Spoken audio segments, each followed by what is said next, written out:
என்னுடைய பெயர் வீரசிங்கம். நான் கல்நெய் 2ஆம் குறிச்சியைச் சேர்ந்த நான். ஏறத்தாழ இன்று எனக்கு 79 வயதாகின்றது. நான் கதிர்காம கந்தனை தரிசிப்பதற்காக சிறு வயதிலிருந்தே எனது தாய் தந்தையர்களோடு பாத யாத்திரை சென்றிருக்கின்றேன். 43 வருடங்கள் என்று நினைக்கின்றேன். சில கலவர கால பகுதிகளில் நான் பேருந்து வழியாகவும் கதிர்காமம் சென்று கதிர்காம கந்தனை தரிசித்து வந்திருக்கின்றேன். இப்பொழுது இந்த ஒரு புனித செயற்பாடு செய்வதற்காக நான் இங்கு தூண்டப்பட்டிருக்கின்றேன். பாத யாத்திரையாக நடந்து செல்கின்ற கதிர்காம யாத்திரிகளுக்கு சேவற்கொடியோன் வருடந்தோறும் குடிநீர் வழங்குகின்ற ஒரு கர்மத்தை அவர்கள் பல சிரமங்களுக்கு மத்தியில் செய்து வருகின்றார்கள். அவர்களுடைய சேவை அளப்பெரிய ஒரு சேவை.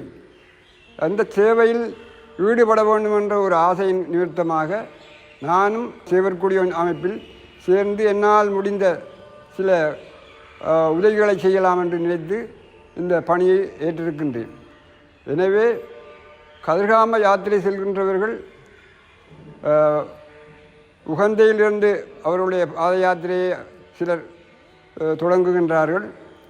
அங்கு இருந்து செல்பவர்கள் பாத யாத்திரை செல்கின்ற வழிகளிலே அங்குள்ள வனஜீவராசிகள் பகுதிகளில் உள்ள வன பகுதிகளில் உள்ள மிருகங்களுக்கு தொந்தரவில்லாத வகையில் பொலித்தீன் வெற்று போத்தல்கள் அவைகளை வீசிவிடாமல் தங்கள் கொண்டு போகின்ற பேக்குகளில் போட்டுக்கொண்டு அதை ஒரு இடத்தில் சேர்த்து அதை வீசிவிடாமல் செய்ய வேண்டும். அப்படி செய்வதுதான் ஒரு தர்மமான காரியம். போகின்ற பாதைகள் நான் அவதானித்திருக்கின்றேன்.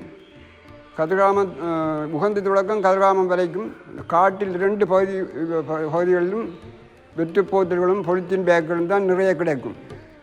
ஆனால் அந்த வனஜீவராஜிகள் பகுதியைச் சேர்ந்து உகந்தையில் உள்ள அவர்கள் கிட்டத்தட்ட நாவலடி வரைக்கும் அவர்கள் அங்கு இருக்கின்ற வெற்றுப்போத்தல்கள் பொலித்தீன்கள் அதையெல்லாம் சேகரித்து வருவார்கள்.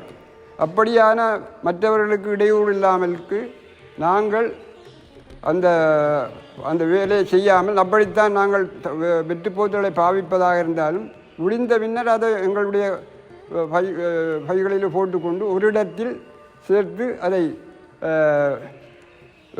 சுத்தமாக தாட்டோ அல்லது எரிக்கக்கூடிய ஒரு வசதியை நாங்கள் செய்ய வேண்டும். இப்பொழுது இந்த சேவற்கொடியோன் அமைப்பானவர்கள் பல சிரமத்துக்கு மத்தியிலும் இந்த முறையும் குடிநீர் வழங்குகின்ற செயற்பாட்டில் ஈடுபட்டிருக்கின்றார்கள். அவர்களுக்கு நாங்கள் எங்களால் முடிந்த உதவிகளை செய்து அந்த குடிநீர் வசதியை தொடர்ச்சியாக செய்வதற்கு நாங்கள் அவர்களுக்கு ஆவணை செய்ய வேண்டும். இன்று ஏறத்தாழ ஒரு 15 வருடங்களுக்கு முதல் 2 வருடங்கள் கதிர்காமத்துக்கு போக முடியாத ஒரு சூழ்நிலை ஏற்பட்டது. அது அந்த கலவர கால பகுதி உண்டு. அடுத்தது கொரோனா தொற்று வியாதியின் காரணமாக 2 வருடங்கள் என்னால் அந்த கதிர்காம யாத்திரையை செய்து கொள்ள முடியாமல் போய்விட்டது. இருந்தும் இன்றைக்கும் எனக்கு 79 வயதாகின்றது.